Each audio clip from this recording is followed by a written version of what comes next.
Hello everyone and welcome back to another episode of On the Bright Side. I'm your host, Caroline Susko, and if you couldn't tell from the millions of posts, it's my birthday! It actually was my birthday yesterday, but I can't have enough of my birthday because I love my birthday dearly. I have had so much fun celebrating. I can't believe I'm 24. I'm almost a quarter of a century? No. Quarter of something old. If you can't tell, I decided my theme for my birthday was so fitting. It was me! No guys, I swear I'm not self-centered. I just found these little things on Pinterest and I was like, oh, I could do little baby pictures of me with the cute little hats, and I had so much fun making it. My dad was literally like, Caroline, did you make that for yourself? 100p, Dad, 100p. Of course I did. And then he was like, did you plan your party yourself? I go, yes, always. Thank you, Dad. Yes, I did. Thank you. So that has been so much fun. I have felt so special, so loved. And this was the first birthday that I wasn't in New York for. So it was very different, but it was so much fun. And I think everyone's just kind of happy my birthday's over because now I can literally shut the F up until 364 days from now. And since that's over, the next big thing I have going on is the Wake Up to Wellness event next week in Charleston, where we all get to come together and make some bikinis and meet some friends. The last Wake Up to Wellness I did was in New York last year. So I think it is crazy that it's already happening in Charleston, and I think there's one ticket left. I did not expect this to sell. I literally was just like thinking it was going to be a Me, Myself, and I party part 2. But it's not. There's going to be people here. What the heck, guys? So I'm feeling so blessed and so lucky. But anyway, I learned a lot when I was 23. I feel like 23 was a big year for me. It was the year I moved to Charleston. It was the year I put my anxiety in the back seat. And it was the year I opened new doors that I thought couldn't be opened. And I opened them myself. And I put myself out there to open those doors. And I think it would be silly if I didn't tell you what I learned, whether it was from other people, whether it was from living life. But I did definitely learn a lot. Number one, if people want to, they will make an effort. I think for a very long time, I just thought the more you pour into someone, they are just going to start to pour back, because if you give them so much, they've got to give energy back to you, right? They've got to start including you, right? Wrong. I used to be the one that would just pour into friendships, even ones that weren't reciprocated, because I thought one day maybe I'll be invited, or one day maybe they'll include me. And it was just never going to be anything more than what energy and effort I put into the relationship. It's a hard band-aid to rip off because we want these relationships to work. We want these friendships to work, but it's us putting in the majority of an effort. Because I no longer decided to cater to those people anymore and have them in my life anymore, I got some of the best friendships, the most rewarding friendships. That's the relationships and the friendships I prayed for such a long time. And I'm so lucky to have those friendships. And I was saying yesterday when my friends were all over for my birthday, I can't believe that I had a table full of people I love saying happy birthday to me yesterday. And that in just 10 months, so much can change for the better. That's what brings me to number 2. In whatever bigger universe you believe in, I believe that if you are meant to be somewhere in your life, you will be pulled there 110%. I always had Charleston in the back of my mind, and I was like, I want to move there. But I was like, oh, I can't. I have anxiety. So I'm just going to live at home forever and be a victim to my anxiety and not go do it. But it's fine. And it wasn't fine. And then one day I decided, no. I'm not living with a what if. I'm not going to look back on my life and say, why didn't you do this? What if? What would your life look like if you went? Would you have been able to obtain your dreams? And I was like, that's not something I'm willing to risk. So I went to therapy for a year. And you guys know the transition experience from high school to college was very hard for me. I was having panic attacks every day. I threw up. I was so anxious. I was so nervous. I was beyond a shell of a human. I couldn't eat. And then when I got here, it was like all my anxiety went away. Someone placed me here and all the emotions were numb for the first week or so, where I could just be excited and I could be happy. And I feel like I was so meant to be here and to be pulled here and to live here that God was like, okay, I'm going to help you through it. Give me your hand, or whatever bigger thing you believe in. Give me your hand and let me help you, because this is your next chapter. And if you're willing to take a jump, I'm willing to help you. And it's been the biggest reward and the best decision I have ever made. Next one, worth isn't hustle. I feel like for a very long time, I thought that if I worked 9 a.m. to 9 p.m. and checked off 100 million things on my list, I would feel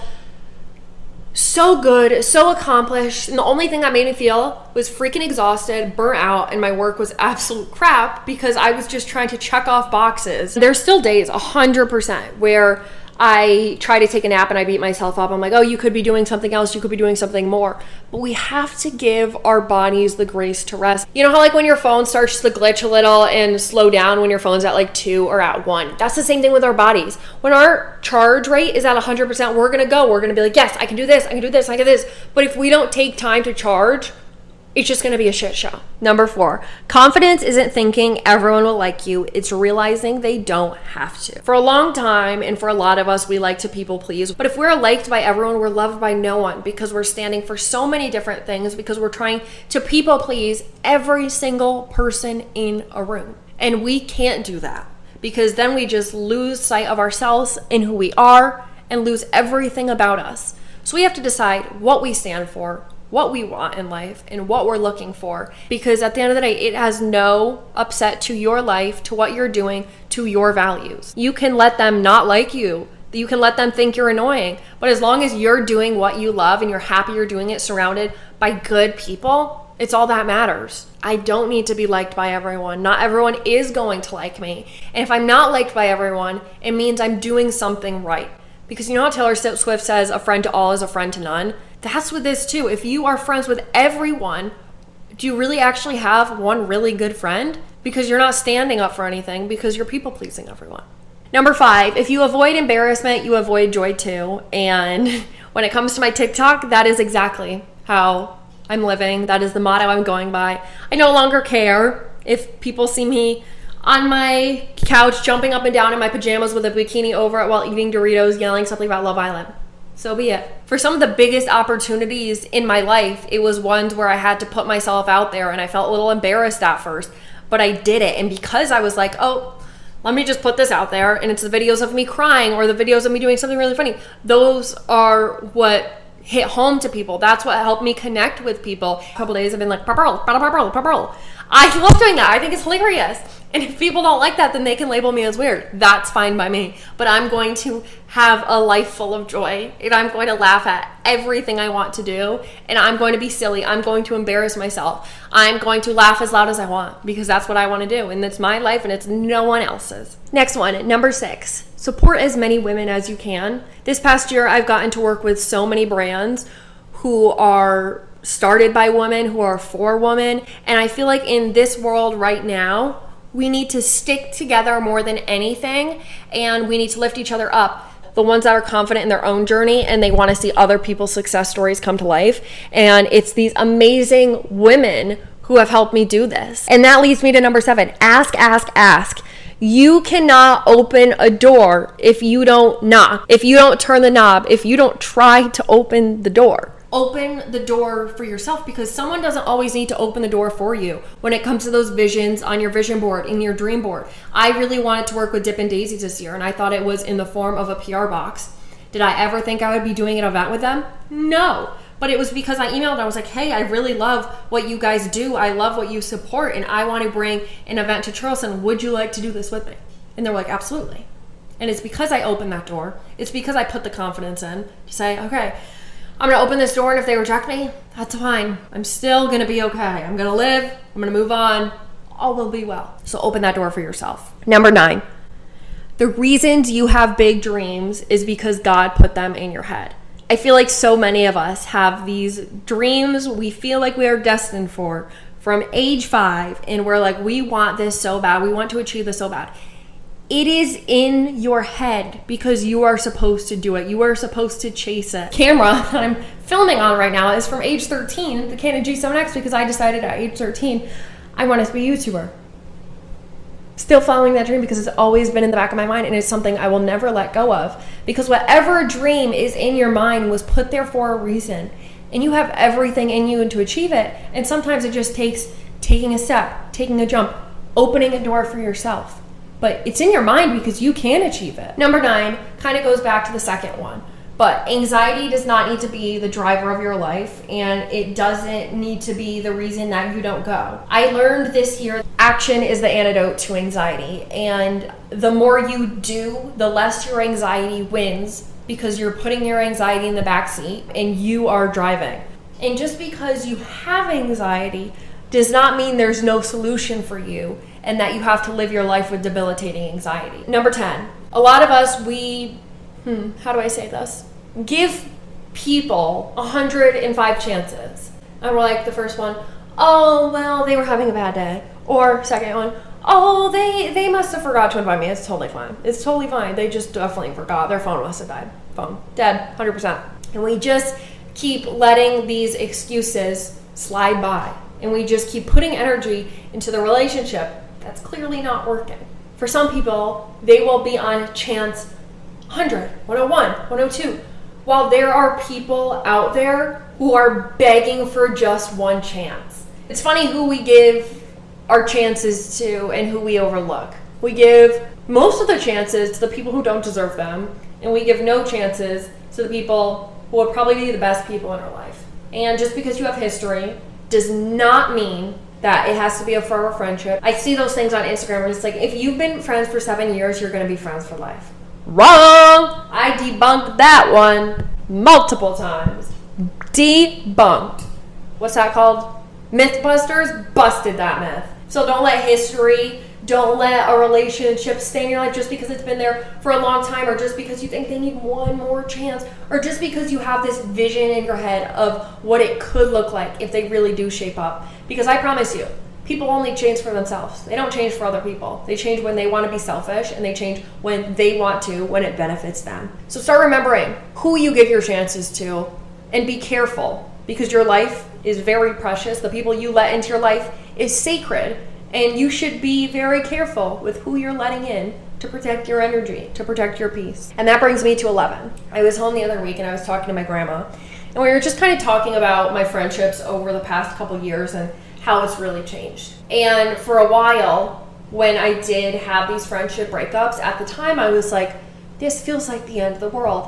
Why me? Why is this happening to me? Why can't they include me? Why can't I feel connected with them? Why? Why can't this just be an easy friendship like it seems like everybody else has? And why does this have to be so drama? And why do I have to be the one left out? Yada, yada, yada. And then after years of learning and moving and growing, I said to my grandma last week, I said, I would not know these amazing friendships if God didn't take me out of the friendships that weren't good for me, that weren't healthy for me. And sometimes we think we know exactly what we need, but it's not what we need. And we get shown something totally different. And at the time we're like, why is this happening to me? Why? And then we're like, wait, we ended up exactly with what we needed, not what we wanted. And I wanted these friendships to work for years. And then one day, I think man above had to literally yank me out and be like, girl, you deserve better. I'm going to show you what life can look like if you know your worth and you know what you deserve in a friendship and a relationship. So remember that when you think, oh, why is this happening? Why do they not invite me? Let them not invite you. Let them be a bad friend, because it shows you exactly what you do actually need, and it brings you there. And because I was no longer putting energy in these old friendships, new friendships came up, and they're some of the healthiest, most wonderful friendships I prayed years for. This next one really, really, really makes you think. Someone gave me this piece of advice a while ago, and I really liked it, and it's stuck with me for such a long time. If everyone in the world put their problems in a hat, would you risk picking out someone else's hat and not your own? And that got me thinking. Do you know how many worse problems there are out there that I would never want to even think about? And here I am complaining that I'm tired? Really? Like, would I want to put my I'm tired thing into a hat when there's so much worse going on in the world and risk picking someone else's problem out? Or should I be grateful with what the problems are in front of me and try to see the glass half full? And that's when I really started to put into place that it's not that I have to do this, I get to do this. So think about that.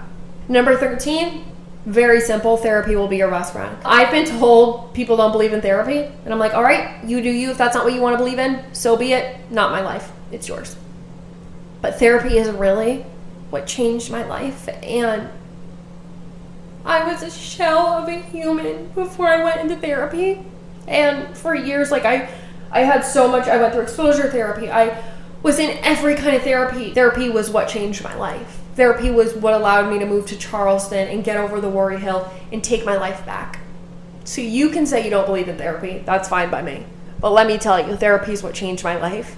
And I would recommend going into therapy because I feel like everyone thinks that. I think everyone should just go to therapy, almost like a physical, like a checkup. Because even if we think nothing is wrong, we go into therapy and we start talking about things that we don't even realize are problems. And we get to like the solution of it. Or not even problems, the things that have been weighing on us for so long that we never realized weighed on us. And some of the best work we can do for ourselves is when we find those issues, when we find those problems. And I think it's when we feel our best self and we start exploring ourselves, that's when therapy works best. And we're going to rapid mode through these last couple ones. Don't take advice or comments from someone you wouldn't trade places with. My friend the other day texted me and was like, oh, this guy that I was talking to, he like rejected me. And I was like, here's what you need to think about. Is he really successful? Is he happy in his relationships? Is he a really good person? And does he have his life put together? I'm going to go with no. And that was the answer, of course.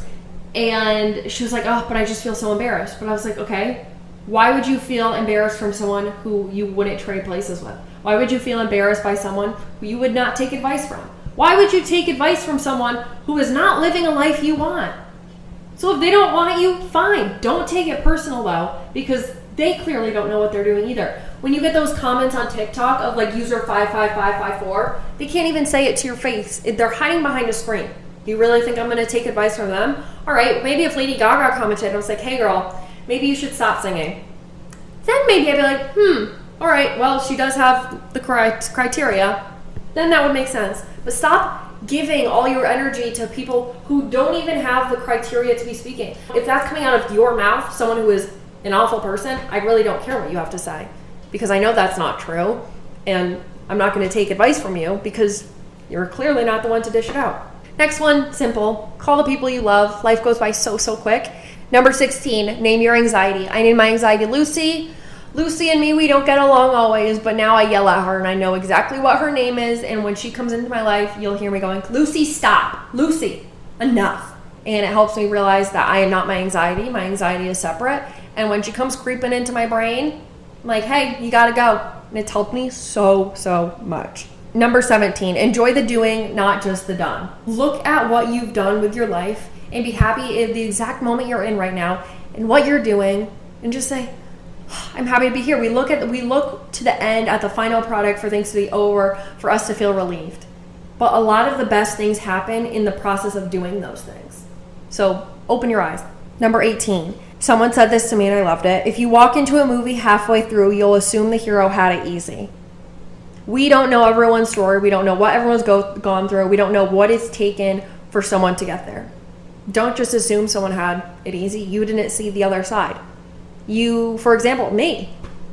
You don't know what it took for me to get to Charleston. Online, it may look like sunshine and rainbows, but you also didn't see the therapy sessions I went to every week. You weren't there for that, so you're not going to know. You're not going to understand, and that's the same with everyone else. Number 19, we don't have all the time we think we do, and I know that might sound a little dark, but I mean it more so, like, do the things you want to do. Take the jump. Take the leap. Don't live with a what if, because life is short.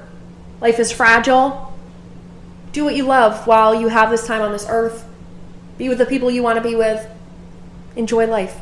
Number 20, celebrate loudly, not just when it comes to rings or babies or weddings. Celebrate that someone got a new job. Celebrate that they made it through the week. We always just wait for these huge milestones instead of celebrating the ones that just happen right in front of us. It doesn't need to be these huge societal norm standards that we're achieving for a celebration. So many things to celebrate. It doesn't just need to be the societal ones that we think we have to celebrate. Number 21, stop sitting at tables where people talk badly, because when you get up, you will be the topic of conversation. I think that says enough, but I can tell you I learned that. And I promise you, you are not the outlier. And if they are talking about other people, they will be talking about you. Number 22, when in doubt, move your body. That has helped me so much with my anxiety. When I wake up and Lucy's sitting right next to me, waking me up, I'm like, all right, let's get to work. Let's walk. Let's move our body. Because when we move, it helps our anxiety to get distracted, to focus on different things, whether we go on a color walk, whether we call someone, whether we're listening to a podcast.